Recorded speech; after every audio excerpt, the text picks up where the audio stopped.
Major phone carriers make you sign contracts with rigid data plans to trap you into a kind of forced phonogamy. Sounds pretty insecure if you ask me. At Consumer Cellular, we believe in a more consensual and healthy form of phonogamy, free of contracts and more flexible to your data needs.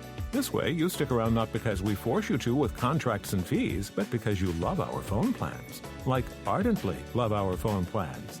Phonogamously. Consumer Cellular. When freedom calls, we're here to answer. Call us at 1-888-FREEDOM. Every team, every topic, everywhere. This is Believe. One gift that never gets returned? Trick question. It's 3 gifts: beer, wine, and spirits. And with Drizzly, you can send the gift of drinks right to your loved one's doors. Drizzly lets you compare prices from local liquor stores on a huge selection of beer, wine, and holiday spirits, then get them delivered right to that lucky someone's door in under 60 minutes. And right now, Drizzly is giving customers $5 off their first order. Just enter promo code JINGLE at checkout. Download the Drizzly app or go to drizzly.com. That's DRIZLY.com.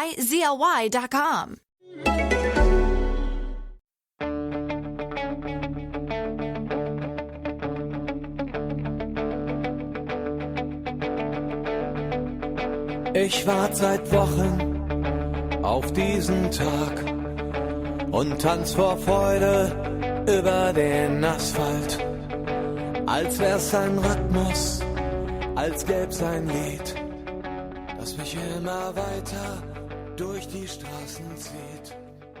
Komm dir entgegen. Hello and welcome to Gegenpressing, the German football podcast from the Football Grad Network. I'm your host, Bryce Dunn, and joining me, as always, is Chris Williams. Chris, how are you? Okay, Bryce, thanks. Little quiet because it's a late one and everybody else is in bed apart from me. So if I sound a little quiet, that's why. Yeah, well, I can understand that these bloody Monday night games, we're not exactly fans of them either, are we? Just like the fans. Get me whistle out. There you go. Well, we'll get to that, I think, all in good time. But joining Chris and I, possibly with whistle in hand, is Manuel Veth. Hey, Bryce, how are you doing? Not too bad. We're on a podcast marathon, aren't we? This is our second one in 2 hours. Yeah, but I'm with you guys. I'm not a big fan of the Monday night games. It just doesn't feel right at all. That Monday fixture just shouldn't exist. I feel we should be able to do this podcast on Sunday and be all done and dusted with when the majority of games are done. Well, that's it, because we've got plenty of other stuff going on out during the week, and I can only imagine the listeners would like it out for their Monday commute, But guys, let's jump in. Before we talk about games, Manny, there was an interview with Per Mertesacker this week that's about the pressures of football, but it seems to be having a bit of a strange reaction. I mean, could you explain the interview and the possible fallout that's occurred since it's been out? Yeah, there's an article that came out Monday in Spiegel. Spiegel is, of course, one of the big political magazines in Germany, right? And he just spoke about some things that, I mean, some of us know, some of us don't, but the fact that there's a lot of pressure on players.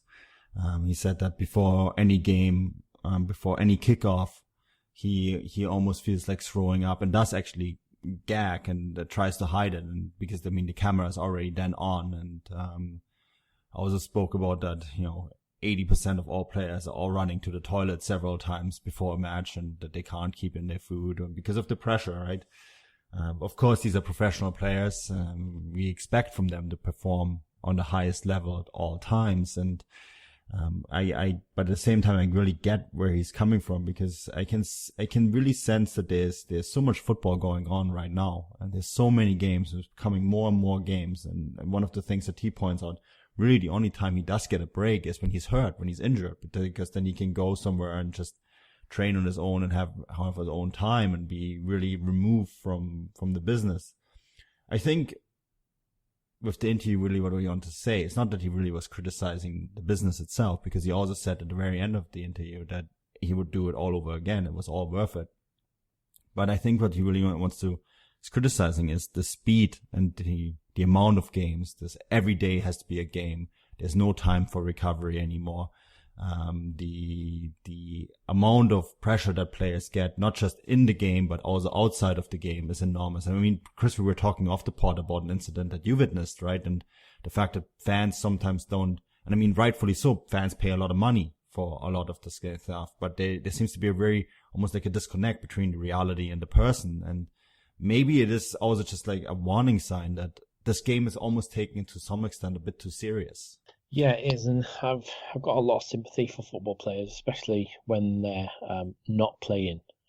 So if they're out and about with their families, I've witnessed a few footballers in restaurants, etc., get constantly barraged. They're out, having a meal with their wife and their children, and can I have a picture? Can I have a picture? Can I have a picture? Which, you might think yourself, well, I'm just going to ask him for a picture, but you have to also understand you're the 40th person to do that. The last 40 minutes, he's trying to have dinner with his wife and his children. So I get that. I think that because they're in the media and they're in the spotlight, people have an assumption that they own them or they see them on television. So all of a sudden they think, oh yeah, he's all right, I've seen him on TV. So I'll just go and chat to him. Well, no, is he in his club jacket? Is he in his club, shirt? Is he on club duty? If he's not, probably just leave him alone. But I suppose the argument a lot of people would throw back at you, not that it's one that I agree with, but is that, look at the amount of money that they're being paid, Chris. Yeah, they get paid a lot of money. They get paid a lot of money to kick a ball around. They don't get paid a lot of money to consistently, have people interrupt them during their dinner or when they're out with friends. And I think Manu mentioned it, but the article mentions it as well. That's why players disconnect themselves now. That's why they wear headphones. That's why they wear sunglasses. That's why they wear their hoods up, because they just want a little break, and that's the only time they're going to get it. So I understand, they need to do signings, and they do that. There's loads. Emre Can, for instance, German player, plays at Liverpool, fantastic. Spends a lot of time with fans outside the ground after a game. That's mainly to be applauded. But do then people think that they've got the right to go and speak to him when he's out with his friends having a drink, to be left on his own? And then all of a sudden people don't like it because one of the players goes, actually, I'm out with my friends here, I don't want to sign your thing. And they go, oh, who are you? You're supposed to be. And then it gets escalated into a fight, and and then someone videos it and sells it to the press. Yeah, that's it. And it can only take that one comment, can't it, when they've spent all that other time with the fans, and a lot of time that they're not obliged to, that they don't have to. But Manu, just to go back to Per Mertesacker, I mean, how has this been received by others or other German footballing legends? Yeah, Lothar Matthäus said that it was Per Mertesacker's choice, and it's a privilege to play football. And I mean, he is right, but I don't think that's what Per Mertesacker meant. I also think, Manu, that Lothar Matthäus played the game in a time where there wasn't social media and mobile telephones that take pictures and people constantly barraging you. I think it was a completely different game then. And they also didn't play the frequency that they played today. I mean, we talked about this the other day, right, Chris? The last 2 or 3 weeks, we were reporting on a game every day. Every single day there was a game. Yeah. Every single day. So, I mean, yes, these guys don't play in every single one of these games. And yes, it's great for the media that it is like that. But at the same time, I mean, they play game after game after game after game after game after game, right? And it's just gotten so much. When they're supposed to have time off, they sit in a plane, they fly over to North America to play friendlies, or to China, right? There is no more time for them to relax or recover even. And this is the thing. This is why we see so many top players getting hurt all the time. It's because the recovery time is gone. And I think this is really something that he mentioned as well. And this is something, of course, Lothar Matthäus didn't have that. There wasn't a Comfort Cup. There wasn't summer tournaments in the United States, etc., etc., etc. And when they did play those tournaments, they weren't on every television station on the planet, right? Nowadays, a friendly between Bayern and Barcelona played at Levi Stadium in San Francisco gets the exact same media attention in a normal league match. And that's a huge difference.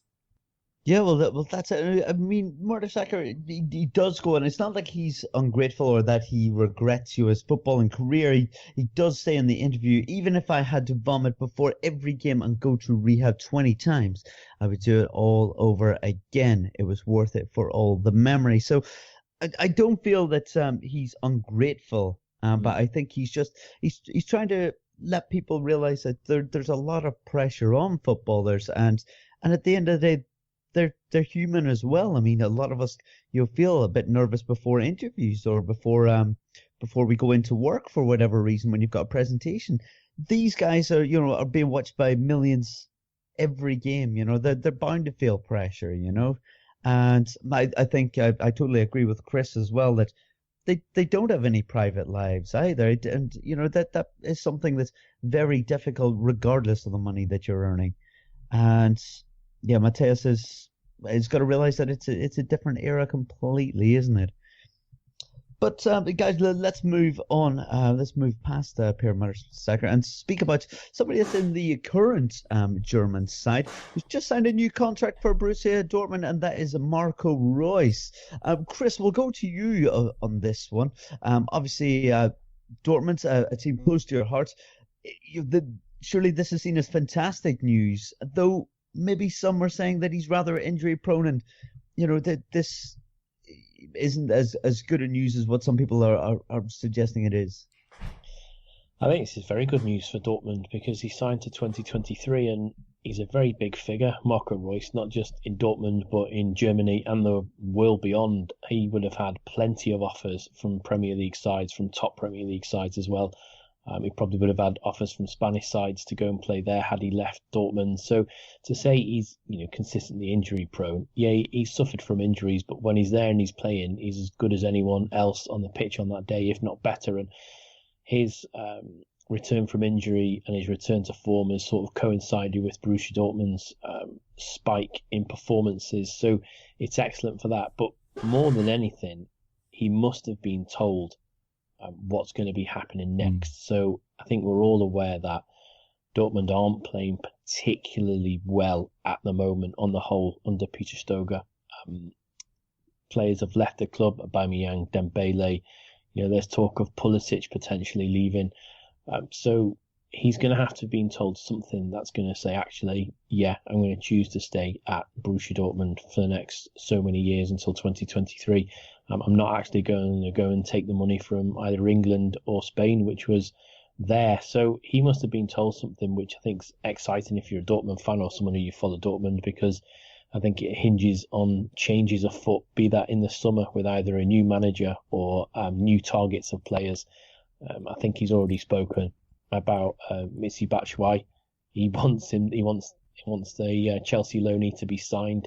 He spoke today about that. He said he'd be fantastic to play with him full time. So you don't know if he's had assurances that they're going to try and leverage some pressure on Chelsea to sell him with a decent figure. But he must have been told more than one or two things to make him stay, because it's a big commitment, because he could have gone anywhere really. It's a huge commitment till 2023. He's going to be 34, and I guess the way his career has been gone, that will be till the end of his career almost, maybe like a stint in the United States after that, right? And there's always that door open. It's an interesting question, because I mean the initial feedback that I got, or we all got when we were quite happy about the signing, is that some people said, well, he's always injured, right? He's missed 6 months worth of games. But I put this question actually to Twitter and asked whether this was brilliant, good, okay, or waste of money. And 42% of people said it was brilliant, 30% was good, 17% said okay, and 11% said it was a waste of money. I suspect there were some bitter Gladbach fans among those 11% that just still unhappy that he's left Gladbach. But you have to remember, this is a Dortmund boy through and through. He went through the youth academy there and then was sorted out and had to go to LR Aalen and then play at Gladbach before he was able to come back to Dortmund. So I think he actually hangs. He feels really connected to the city. So this is a big factor. But I mean, Chris, I think for me the big excitement about this is because that was something that was mentioned so many times in the press, and also by Marco Reus himself, that this wasn't about money. This was really about the promises that Dortmund were going to make, because he wants to know who's going to be the coach next year, what players are going to come in. And for him to have that conversation, relatively quick conversation, because we didn't think this would happen till later this season, right? That's a big symbol that there is change afoot, right? If he commits now, then you can only imagine that the Dortmund bosses, Zorc and Watzke, that they are cooking something together there. Yeah, most definitely. And we also how pleasantly surprised, and the look of joy in his face when he lifted the Pokal last May in Berlin. You know, he was mega happy to win that trophy. And you're quite right. He's always said it'll never be about the money. It'll be about, if I can only stay at this side, if I'm going to be able to challenge for titles and win trophies. So he's obviously been given an assurance that he's happy with, and he's happy to commit to what is probably, quite right, Manu, the rest of his playing career.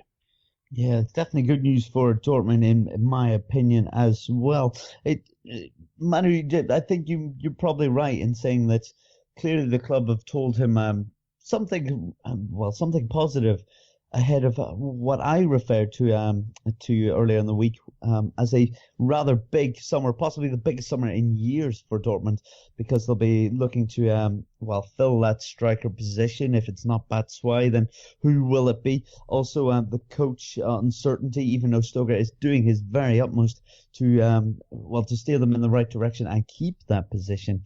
I suppose only time will tell what exactly happens at the club. But let's talk about the on-field antics, where we got a hell of a game when they took on Eintracht Frankfurt on Sunday. The game finishing 3-2. It wasn't the most entertaining game, if I'm being honest, but it had a hell of an ending to it, with Batshuayi coming off the bench, scoring to make it 2-1, but then an equaliser in the 90th minute, followed by one in the Manu, was it the 92nd from Batshuayi? But you have a fantastic finish. 94th. Yeah. There you go. But this is a fantastic result for Dortmund, isn't it? And it sees them move up to third in the table. Manu, this is huge, especially as Eintracht have had such a great season. Yeah, I mean, this was, and we're going to have more games like that coming up, right? A big decider in terms of the Champions League race. It gives them some breathing room. It's tight in the top four. Schalke on 46, Dortmund on 45, Leverkusen on 44, and then you have Frankfurt already on 42, and a little bit off the beaten path already, Leipzig with just 40. But yeah, for Dortmund, that's a big result, because it means a 3-point gap to Frankfurt. And I mean, there was dull periods. Dortmund are an interesting team to watch these days, because I always sense that they start very well into games. It's the case against Salzburg in the Europa League as well. They start really well, and then they just kind of fall off a cliff, and then don't come back from that, or try to come back, but it's just simply not enough. We saw that against Bergamo. We saw parts of that against Salzburg, just too little, too late. And we saw it in this game as well, where they just completely fell off, and then conceded a needless goal. And then it was only the last 15 minutes, really, where they started playing again, and both sides started playing again. And I just almost, it's really hard to pinpoint why that is, because we get these really nice starts to game where you think, okay, well, this is going to be the game. This is going to be the game where everything is going to come together again, and we're going to see the same old Dortmund that we've seen under, glimpses of on the Bosch in the beginning of the season and under Tuchel. And then all of a sudden it's just gone. It just completely falls flat. And I think that is really, I was almost wondering, and I kind of hinted on that when we chatted off pod, right, Chris? Maybe that's a fitness issue. Is that maybe it? Is that you have so many players coming back from injuries? Schürrle, Götze, Reus, they're all coming back from injuries recently. Then you have players looking for form. Then you have Batshuayi, who sat on the bench a lot in London. Maybe these players are just not there to play more than 60 minutes, or just don't have the legs to play the football that we expect them to play for a full 90 minutes. Yeah, it's a very good question. And if you take this game aside, because obviously Dortmund finished the stronger, so that would go against what we've been chatting about over the last few weeks. They do look like they've run out of steam, but this game was disappointing if you're Dahoud, I think, because it was pretty much a nothing for him until he was withdrawn and Weigl came on, and I thought the whole shape of Dortmund changed after that, which is very sad for Dahoud because we all thought he was going to be an excellent signing, and he's certainly not lived up to that. So it's a difficult one for him. I was particularly pleased to see Maximilian Philipp come back because I thought he had an excellent start to his Dortmund career, and then he got that horrific injury, didn't he, where he dislocated his kneecap. And I tweeted out the other night, I've thought that when he was injured, he was the most in form Dortmund striker. He was scoring some excellent goals, he was chipping in with assists, and he looked like he'd really settled in the Westfalenstadion. Unfortunately, he was injured, and at a time when Dortmund, I think, needed him because Aubameyang was on the ropes, and mentally he was gone. But yeah, this was a good showing for Dortmund because, to be honest, once it went 2-2, I genuinely thought that was that. I didn't think they had it in them, but they did that very final attack, and who's in the right place at the right time again. It's a Batman, isn't it? I thought he was incredible to come off the bench and to be that high on level and to be that capable after coming off the bench shows that he's happy to maybe start, and sometimes he's happy to come off the bench because at the minute he doesn't care, he'll just score.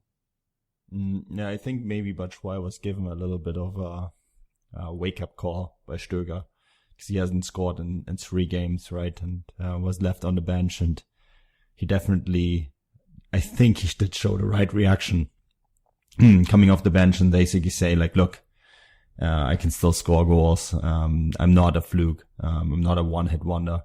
That some people already labeled him as when he didn't score in the last 3 Bundesliga games, and 2 vital goals that are very important. And I mean, this result is very important too, because this result would actually be enough to go through in the Europa League on Thursday, right, Chris? Yeah, that's going to be a game. If Dortmund needed a decent warm-up for that, I think this was it, because I think Salzburg, although they played very well in their first leg, I thought Dortmund were horrendous at home. And Salzburg, no disrespect to them, aren't on the same level as Eintracht Frankfurt. So if Dortmund can play at this level, they should breeze past RB Salzburg in Austria. I don't think it'll be a problem for them, but they're going to need an early goal, and we had an early goal in this game, didn't we? We all thought it was Marco Reus, when in fact it was Marco Reus.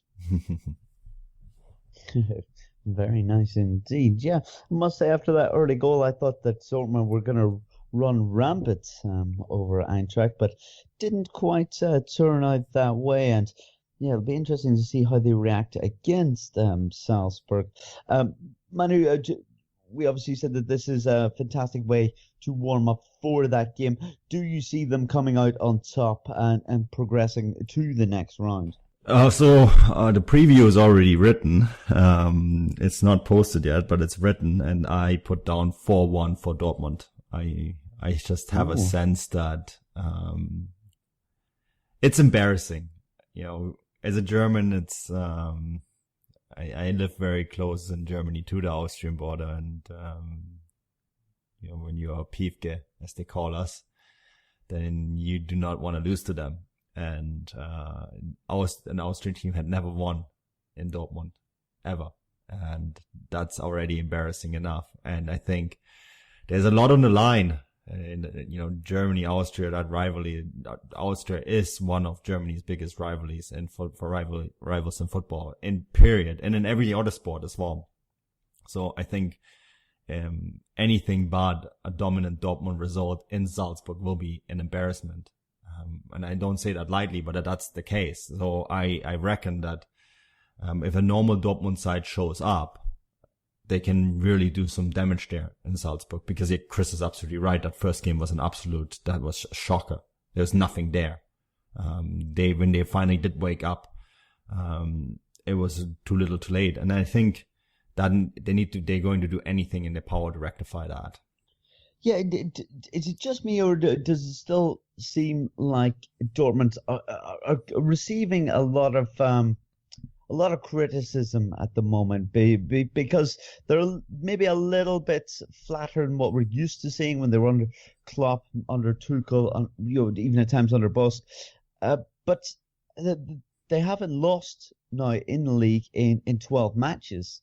That's a rather impressive stat on it. So they're sitting third in the table, only a point behind Schalke.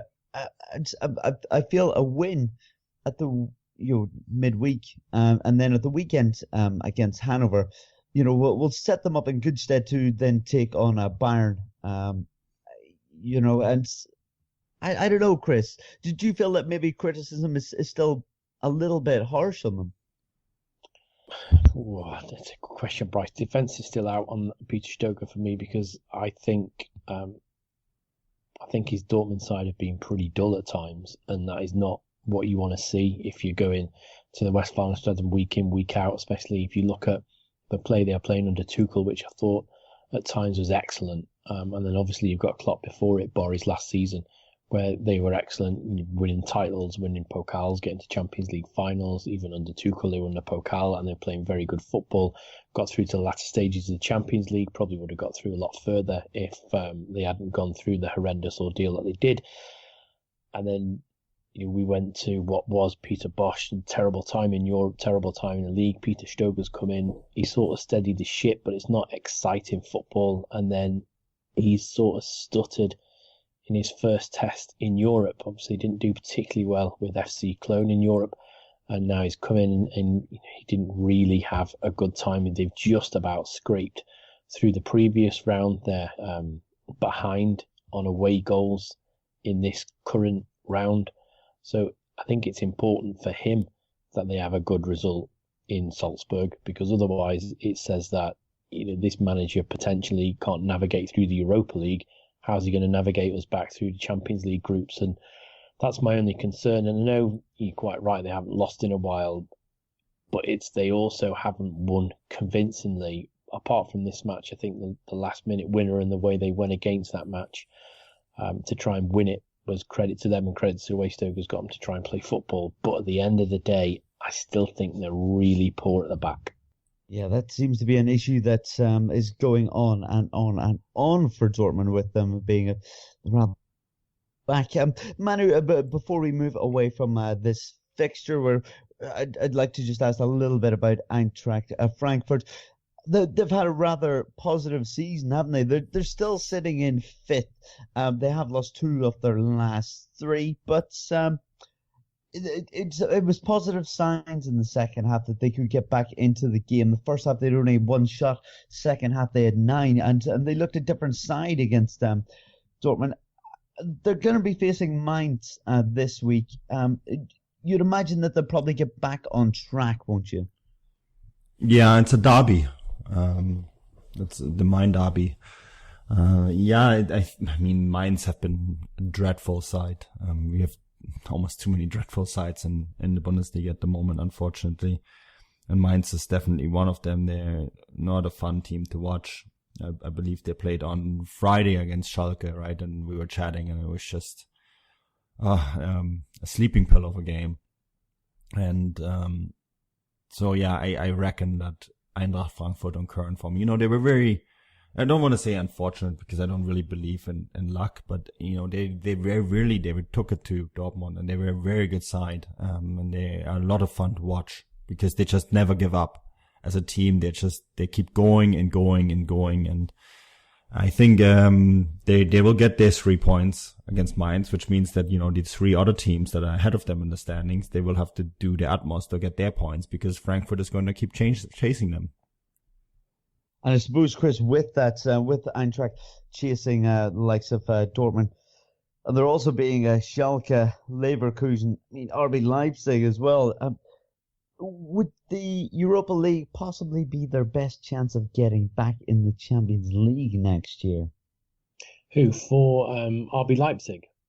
No, sorry, for Dortmund, just before we move away from Dortmund. Oh, that's a hard one, because obviously they're down on away goals. I think they should have enough quality to finish in the top 4 come May. I would be shocked if Dortmund fell out. I think for Frankfurt, I think the Europa League would be an excellent platform to them to build on in Europe next season. I think if they were to go into the Champions League, I think Eintracht Frankfurt would be exceptionally out of their depth, a little like Hoffenheim were in last season or this season's qualifier for the Champions League. I would be afraid that Frankfurt would get pummeled in a group. I don't think they're probably as well set up for Champions League football as Leipzig were, and Leipzig didn't do particularly well. So for me, I'd be shocked, Bryce, if Dortmund fell outside of the top four come the end of the season. But I'd very much like to see Eintracht Frankfurt in next season's Europa League. Yeah, I think the 4 teams that are in the Champions League spots right now would do very well representing Germany next year in the Champions League. All those 4 teams, they have the experience and the quality, right? That for me, the current top 4 is the top 4 best sides in the German league at the moment, bar none. I don't think there's anyone else that's outside of that top 4 that I would argue that could probably replace any of them. Historically, the bigger teams, Schalke, Leverkusen, Dortmund, and of course Bayern Munich, for me, that's the best top 4, especially after the top 4 that we've seen this season that went into Europe, which wasn't particularly strong. Germany needs a strong return next season in a European competition, and in fact, as it stands, the top 6 would be the best 6 to go forward for me. Yeah, maybe even the top 7, right? Because the 7th spot might be enough as well. So yeah, I go 100% along with that. I think that the top 7 that we're seeing right now, all those teams would do very well in Europe and maybe in the positions that they're in right now as well, right? Given, the 4 Champions League starters and the European starters. Europa League for Frankfurt and Leipzig, and Hoffenheim. I think those would be 3 teams that would do very well in that competition. Well, Manu, then I'm going to put the same question I put to Chris about Dortmund, but this time about RB Leipzig. Do you think that the easiest way for them to get into the Champions League will be via the Europa League?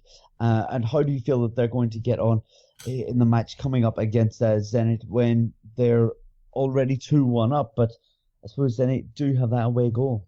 Yeah, Zenit do have that away goal, but I actually do think that the Europa League might be the best path for Leipzig to return to the Champions League. And, that shows you how difficult of a path it is back for them to the Champions League at the moment.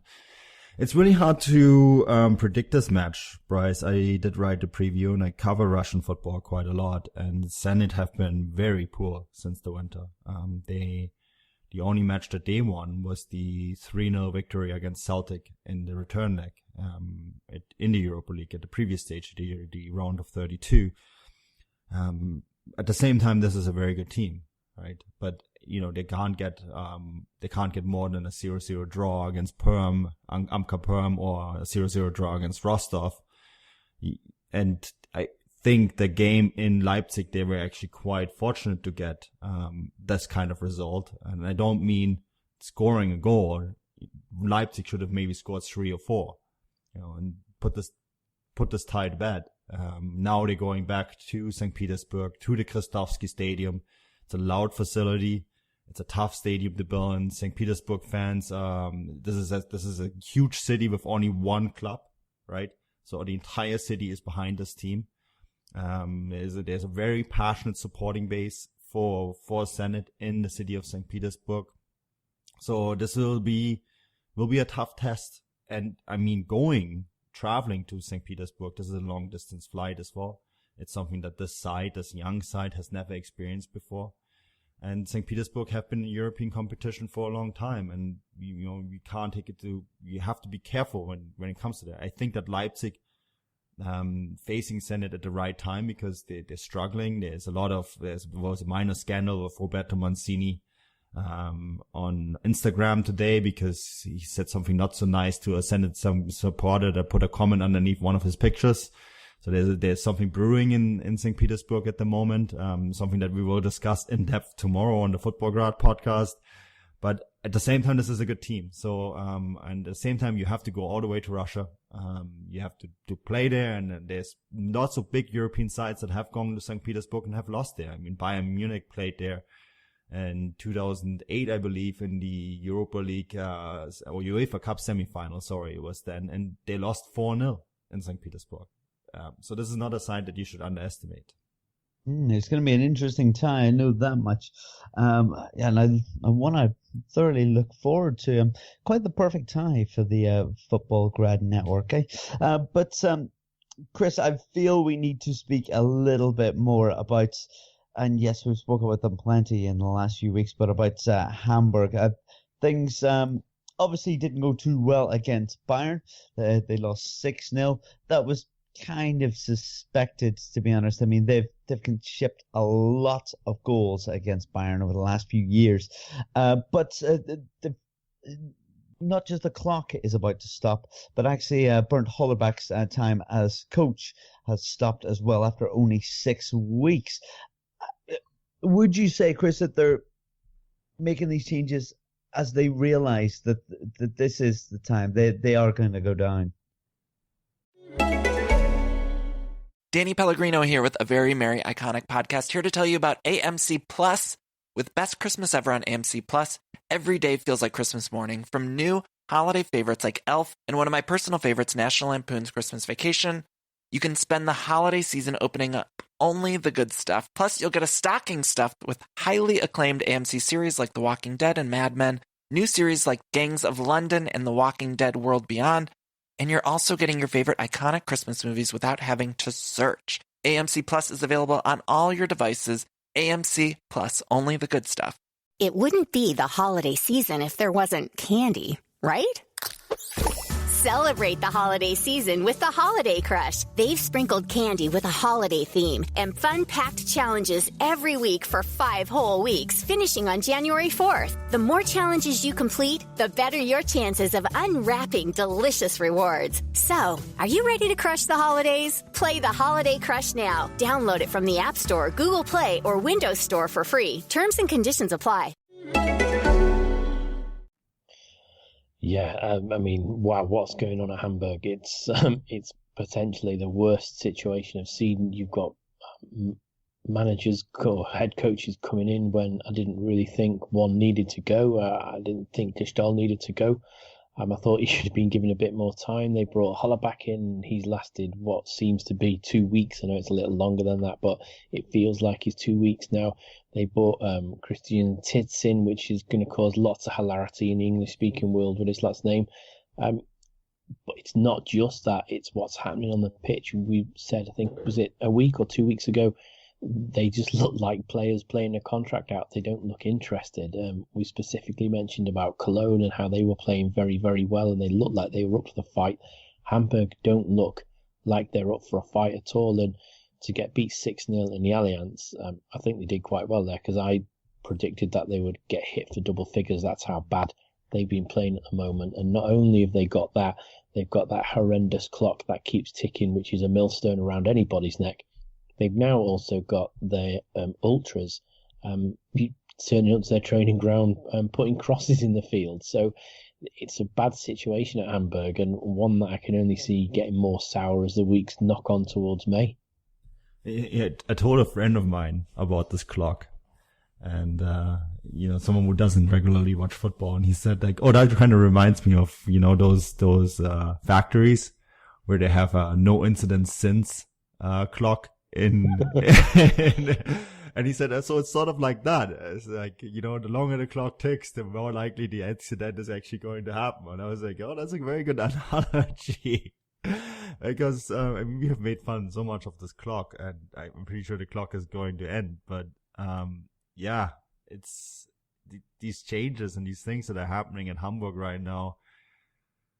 Firing a coach after 6 weeks. I have to think a long time back. The last time I saw something like that happening in Bundesliga. This is the kind of stuff that's happening in Italy or Spain, and we kind of make fun of, right? But this to happen in Germany, in Germany's top flight, with one of the most historical teams in Europe, even, this is one of only 5 teams in the top European leagues to be a founding member of the league and never been relegated. And that's about to end. And I think this is all the things that we're seeing now in some ways make sense, but the firing of Prochag, the firing of Todd, the sporting director, the firing of Bernd Hollerbach. And of course, there's a new regime that came in with new president, Bernd Hoffmann. And I guess they just realized, like, look, we're done. This is it. The season is over. We're going to be relegated, but we might as well just now start an early rebuild. And I guess maybe also keep that tiny little bit of rest hope alive that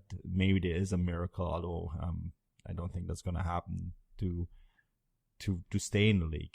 And for the Bayern game, Chris, I think we were joking double figures, and I actually put down in my preview for the game 7-0, so I was kind of disappointed that Lewandowski missed that one penalty.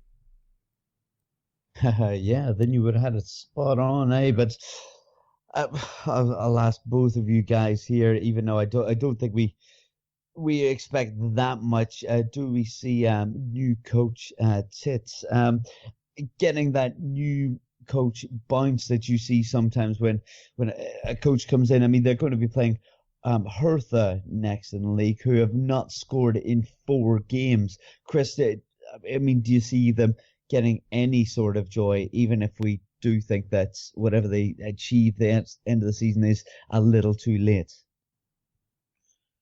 They're probably quite happy that they're playing Hertha Berlin at home, because you don't know what you're going to get. I've seen them a couple of times. I think they're dreadful this season, although they're a little better when I saw them against Schalke.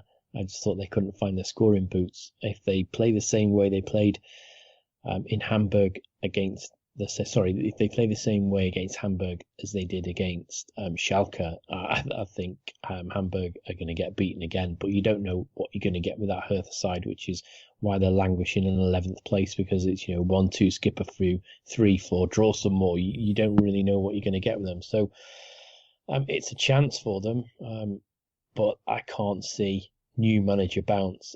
In order for something to bounce, Bryce, it needs to have some air in it. Hamburg is flat. Nice. I like that wording. Like that. Segue to that. Oh, what a guy. Manu, I'd just like to say, put the question to you. I mean, Chris said that Hertha can be equally as dreadful as some of the other sides in the Bundesliga. You said earlier that, there's a few dreadful or flat teams at the moment.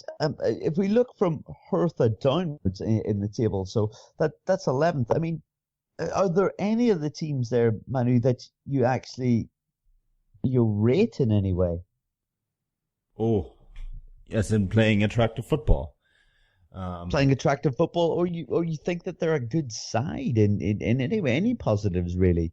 We've said on numerous occasions in the pods, this season and last season, that we don't really rate Hertha Berlin. They only show slight glimpses of time of being an entertaining football team to watch. But you've got Hanover, I suppose, newly promoted, but you've got Bremen, Freiburg, you've got Wolfsburg, Mainz, Hamburg, and Cologne.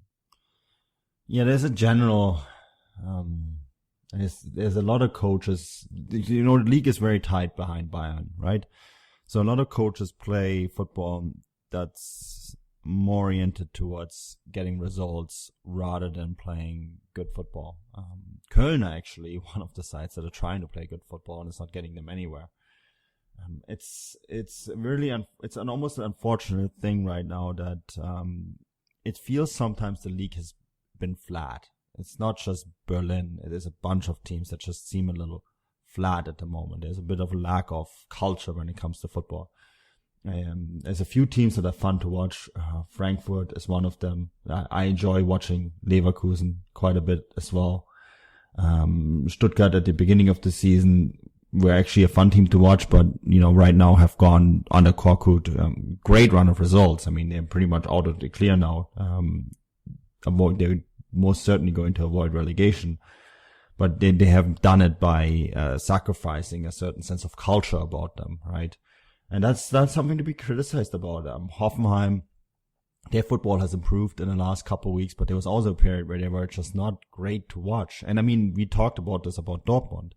Not a team that is great to watch at the moment. I think there has to be some criticism directed towards coaches, trying to almost maximize success, and they all seem to come out of the same kind of coaching factory, cookie cutter coaching factory, where they all play almost the same style of football. It's all about maximizing success, and there's very little room for individual brilliance in a certain sense. And that's something that maybe needs to be addressed in one way or another, that because this is a league that traditionally was always one of the most fun leagues to watch. And this season, how many times have we, the three of us, chatted on WhatsApp and like, oh wow, this has been dreadful. And there's been a lot of games like that this season where it's just been not fun to watch. Maybe it's a symptom of all the clubs being so close together, or maybe it's also a symptom of all these are fantastic coaches that German football produces, but that are all, trying to just maximize instead of showing creativity. The laptop coach, as Mehmet Scholl called him a few weeks ago. I mean, Chris, how do you feel about there maybe being less entertaining games this season? Us maybe not getting the football that we're used to in the Bundesliga, and possibly having more sides that just aren't that fun to watch. Would you agree with Manu? And if so, what do you think the issue is? I think we were spoilt last year. I thought we had a fantastically close league at times, be at the top for a while until near enough, not far until the run-in, until Bayern pulled clear. I thought we had a very tight fight for Champions League places, which went down to the last day. We had a fight for relegation places, which went down, I think, to the final 5 minutes of the last game. That 16th place was still fluid. And I think this season, the criticisms we had of certain teams, which made the league very exciting last year, have been rectified. So, for instance, Frankfurt were quite poor the second half of the season, and they rectified that, so they're now more a steady team. Schalke, Leverkusen, Gladbach were pretty dreadful last season as well. Two of those have improved, one particularly hasn't. Ingolstadt and Darmstadt, I thought, were very poor. They were replaced by two sides who've actually held their own weight in the league when they've come up. So the competition's a little more fierce, and likewise the quest for points has become a little more fierce. So I think we're seeing more of a tactical game than we saw last year. I think the shackles were taken off quite a lot of the teams last year, and they were able to go out and play. And I mean, guys, we were getting 4-1s, 3-1s, 5-1s, 6-0s. We're getting a lot less of that. Take Bayern out of the equation when they're playing the likes of Hamburg, but we're getting a lot less of that. We're getting closer games, 1-1, 2-1, 3-2. So I think in order of teams have tidied up their poor aspects from last season, which made the league exceptionally exciting, the reverse has happened. They've become a tighter units, and the games are tighter, and they're more of a tactical battle.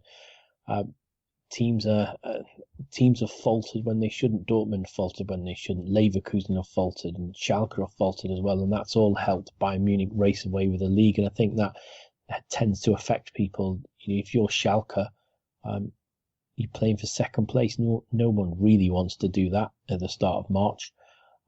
So that maybe give a little bit, and it's not as tight down the bottom as well. So I think that doesn't help either. Last season, I think when we went into the final few rounds, if you were 10th, you've had more chance of being relegated than you did of finishing 7th and potentially getting into Europe. So I think that's what's happened for me, Bryce, is everything that made the league exciting last season, which was the inadequacies in certain teams, has been tightened up, and we're seeing a tighter match day. Yeah, well, certainly it seems to be the case, doesn't it? I mean, as you said, Chris, it was rather close at the bottom last year, and it just takes for you to look back at the table last year, and we had 4 teams that were 60 points or above. Obviously with Bayern sitting out rather high, but even for the teams going down, there was only 6 points separating 13th and 17th, and that just doesn't seem to be the case this year. But let's talk a little bit more about Bayern. Manu, we're going to go to you about what the possible latest news on a new coach there is, is Heynckes going to stay? Is he going to go? What seems to be going on there? Yeah, it's pretty funny. So he said this weekend that he's actually never said to anyone that he would end his career at the end of the season.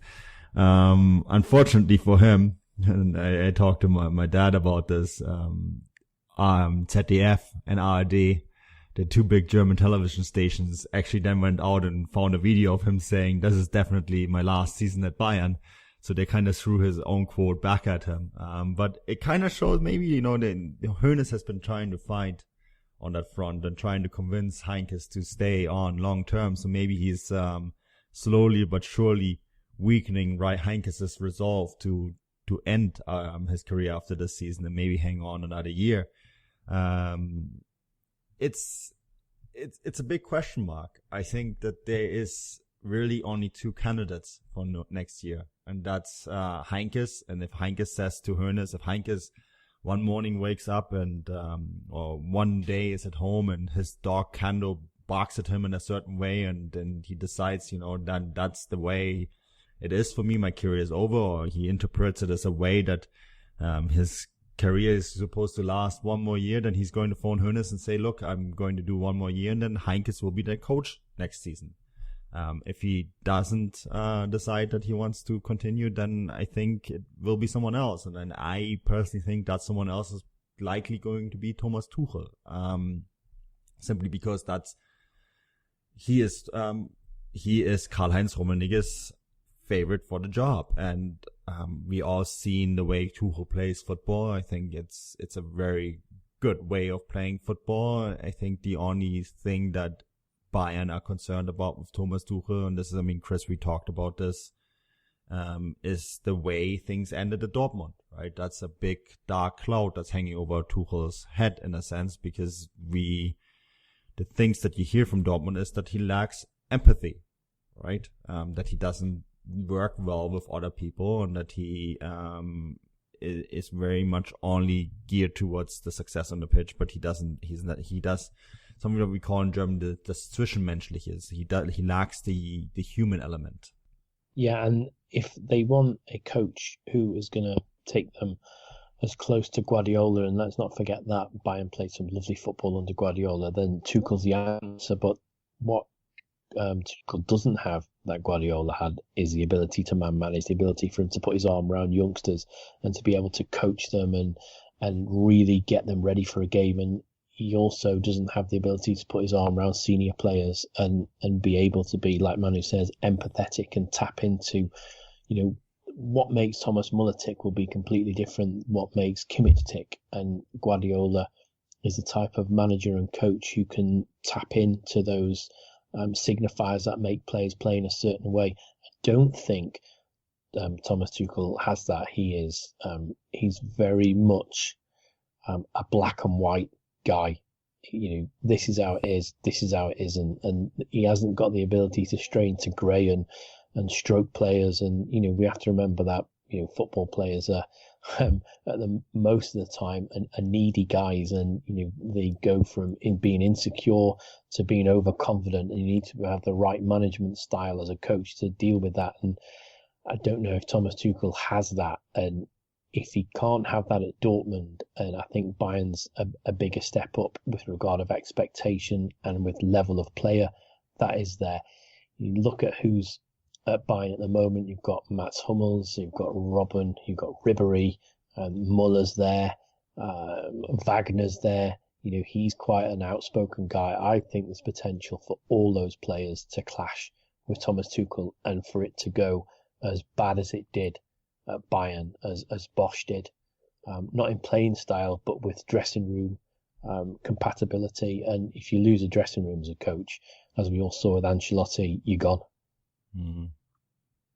So, guys, would it be better if we've seen some of those big names leave the club in the summer? That would possibly make it a little easier if Tuchel did come in. Would you agree with that, Manu, or do you see that big unlikely? Well, that's why Tuchel didn't come in, right? Because he said one of the if I come in, then this has to be the last year for Frank Ribéry and Arjen Robben, and it might very well be anyways. They still haven't signed new contracts, and there's enough indication coming out of Munich that they might not actually be there anymore next year. You see someone like Serge Gnabry, for example, doing really well in the recent weeks in Hoffenheim. He's going to be back. It looks like Malcolm is going to be signed for the summer from Girondins Bordeaux. He's a clear replacement on the wing. Kingsley Coman is having a fantastic year as well. It seems like they want that slow transition to happen anyways, but to have that happen in, October, and then now everyone knows that, 9 months later, that's it for two of the biggest stars that Bayern had potentially in the last 10 years. That would have been built every day in and day out. It would have been up and down the headlines. We would not see Bayern on top of the table the way they are right now if Tuchel would have come in and all this stuff going on in the background. So that was one of the big reasons why Heinkes was signed, right? As a kind of like a step over. I think that is really one of the main issues. What's going to happen with the side, and maybe having someone like Heinkes moderated might be almost a better thing, even next season, because there will be other players that are going in that direction, of becoming French players in the side. Matt, would you say that Heinkes, you think, is going to be the best man to coach them next year, or do you have somebody else in mind? What was it, Chris? It was 5 points. Dortmund were 5 points ahead of Bayern when Heinkes took over, right? Yeah. Yeah, and now Bayern had 21 points to Dortmund. I think that answers all your questions. It's phenomenal what Heinkes has done. Absolutely phenomenal. And 538 just came up with a statistic. Bayern are now, together with Barcelona, the favorites to win the Champions League as well. It's absolutely amazing. He's taking a side that we were laughing about. I thought that the end was near for, and has returned them to basically where they were in 2013. And that's absolutely incredible for a 72-year-old man who wasn't in football for 5 years. I think if Bayern can hang on to Heinkes for another year, I think they'd be very well served. And then they can go sign. There's a bunch of names that they're looking for in 2019. Maybe Löw will be available. Maybe Nagelsmann will be available. They're very interested in bringing Jürgen Klopp. Those are names that are being discussed in the upper echelons in Munich, aside from Thomas Tuchel. And maybe that one more year under Heinkes will just give them that time to sort that out. And it's not like that Heinkes would be a B solution. I would actually reckon that whoever comes in after Heinkes will not do as good as a job as Heinkes did this year, because this has been phenomenal. They might be German champion in 2 match days. Bryce, that's incredible. That's insane. Yep. That really is incredible when you think about how far behind Dortmund they were. I mean, people will be probably listening to this saying, yeah, but Dortmund, completely fell, off. But it's incredible the stability that he's brought to that side again. And for them to be, possible Champions League favorites as well. I mean, it's just incredible, isn't it? But guys, let's talk about the Monday night game, which we've seen just a few hours ago. The protests happened once again. Chris, you described it as being rather frustrating to watch. So that clearly means that the fans have got their point across, haven't they? And this protest of Monday night games just continues. Yeah, this was the most, I would say this was the best interruption that they could have had. The tennis balls stops the game, it starts it again. The protests around the side, the banners in the Frankfurt-Leipzig game, that stopped the game for 10 minutes. I thought the Dortmund one was visually a very strong protest, but tonight's with the whistles, I think was the best, because had I not been a Bundesliga journalist, I would have turned it off. In fact, I watched the second half at the volume down, and I've never done that for a football match. I can say for a very, very long time, maybe 10, 11 years, when there was a particular commentator in England who just grated on me, and he's no longer on television. And I genuinely, I would say it's 10 years since I watched a football match with the sound down, and I don't think it was lost on social media, and it won't have been lost to people around the world. And I think for the DFL, that's probably worse than an empty stadium, because it's horrendous to listen to. And it's off-putting for the players, although I think both sets of players did exceptionally well not to stop once, because it was pretty much the same tone as the referee's whistle, but it was from all four sides of the ground, so it was well done. I think now we're seeing different managers and we're seeing different club owners say that the Monday night game shouldn't go ahead, so whether it can be taken out of the DFL's contract with Sky and Eurosport, we'll have to wait and see. Yeah, that's it. But I don't think I've witnessed a noise quite as frustrating that even comes across on the television as the vuvuzelas, probably from the 2010 World Cup. I found that rather frustrating, but maybe just because I'm not used to it. Maybe I'll not take anything away from the African football fans. But Manu, it also seen a result go against Cologne once again. I mean, as you said, Cologne have tried to play good football. They've tried to fight in the second half of the campaign, but it's just not went their way once again. And we talked about last match day possibly being the nail in the coffin, but I would say that this is this is probably even more so than that one, as they lost to Werder Bremen. There's not really any way back from them now, is there? There wasn't really any way back last week. I think that was just such a gutting experience. And have to give it to Werder too. They play some good football right now, which I did not expect when they signed Kofeld. I think I was one of the people that just really ripped into Werder at the time, because I was just so fed up. This was a side that I loved watching back in the 2000s, because I thought they played some of the best football on the planet. And that hasn't been the case in a long time, but they were good in this game, and they play some really nice football these days. And I think for Werder, this means they're basically almost safe. Maybe relegation playoffs is the only thing that they have to keep an eye on. But yeah, I'm sorry, Bryce, but Köln and Hamburg, we have match day 26, and we know those two sides are likely to go down. Yeah. Sad times for sets of both fans. But guys, just to finish the podcast off, I'm going to put a question to both of you. We've obviously got Mainz. They're sitting in 16th. That's going to put them into the playoff position with whoever finishes third in Bundesliga 2. I suppose the question that I've got is, who do you think will be in that position come the end of the season? And the second question will be, do you have any preference as to who you would like to see go into that position with a possible result in them going down? Manu, we'll go back to you. What are your thoughts? Oh, I think it's probably going to be Wolfsburg and Mainz, and I think they both deserve it. Unfortunately, I can only pick one, but maybe Wolfsburg because of the mismanagement. They just...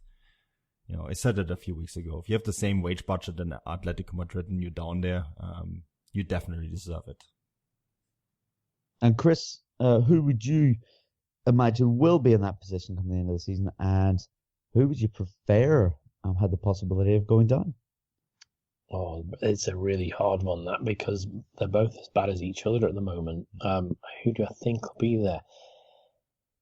I think it could be Mainz. That could be there come the end of the season in that 16th slot. And who would I like to be in that? That's a horrible decision to have to make, because I've been to both grounds a couple of times now.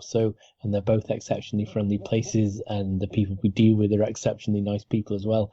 But I think on the gist of it, it would have to be. I'll have to agree with Manu and go for Wolfsburg because of who they're backed by.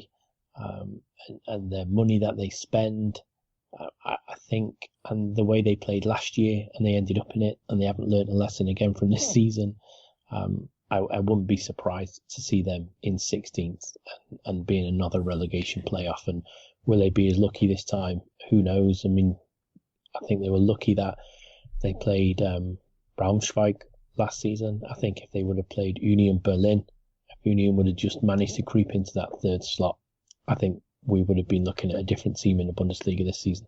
Yeah, well, both sides have their work cut out for them this coming weekend, as Mainz will be away to Eintracht Frankfurt, who will be looking to get a win after coming so close to that draw against Dortmund. And it sees Wolfsburg at home to Schalke, which is also going to be a rather difficult challenge for them. But that more or less does it for this week. I think we've managed to cover quite a few topics, if I'm being honest. I can only imagine both you guys are going to be busy this coming week. Chris, what would you like to draw people's attention to, or where can they find you online? You can find me online at Chris78Williams on Twitter, and you can find all my work, which will be tweeted out either on that or the at Football Grad Live. Me personally, I've got a Barcelona-Chelsea preview, which will be out tomorrow to write, and then may have time to cover one of the games later on this evening, depending on workload. Sorry, not this evening, later on this week, depending on workload. But if not, you can find my graphics work on anything that Manu writes. Very good. Yes. Busy as always, though. Manu, that brings us to you next. I'm sure you'll have plenty to talk about. What have you got going on the Football Grad Network, and where can people find you online? Yeah, the Champions League previews, so mine are out. I'm just waiting for Chris's, and then that's all the Champions League previews covered. And then the Europa League previews are going to be out, I guess, tomorrow at some point as well. And then we have a special guest on the Football Grad podcast tomorrow to discuss club owners running on the field with a gun in their holster. So we had actually someone at that stadium, and he's going to come on to discuss it all on the Football Grad podcast. So that's something I'm really looking forward to. So that all that content can be found, as Chris mentioned, at Football Grad Live. Fantastic. Yes, at Football Grad Live on Twitter, you'll see many, many articles coming your way and match reports. Very exciting times and busy times for the guys. You can find myself on Twitter at Bryce Dunn 11. Guys, just if you've enjoyed the podcast, as I always say, please feel welcome to come and speak to us on Twitter, whether it's through Football Grads or any of us online. We always like to hear from you, and if you'd like us to discuss anything, we're all ears. Also, if you're enjoying the podcast, please head over to the likes of iTunes and leave us some positive feedback. We'd greatly appreciate that. But that more or less does it from us this week. We'll be back in what will seem like none other than a flash. Until then, auf Wiedersehen.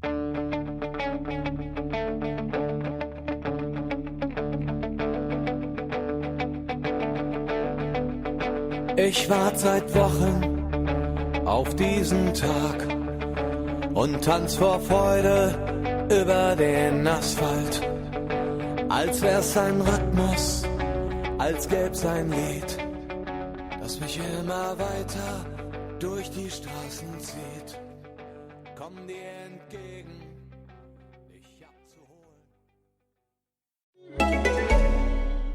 Want natural, healthy-looking shine and voluminous curls and waves that make you look like you just stepped out of a salon? It's easy with Conair Jumbo and Super Jumbo Hot Rollers. These 12 ceramic flocked rollers heat up in just 85 seconds. And because they're infused with ceramic, they transfer heat evenly for big, bouncy, long-lasting curls. Twice the flocking of competitive products means more heat protection. Wire clips ensure a secure hold. Makes a great gift for yourself or someone special. Go to Conair.com for Jumbo and Super Jumbo Hot Rollers now.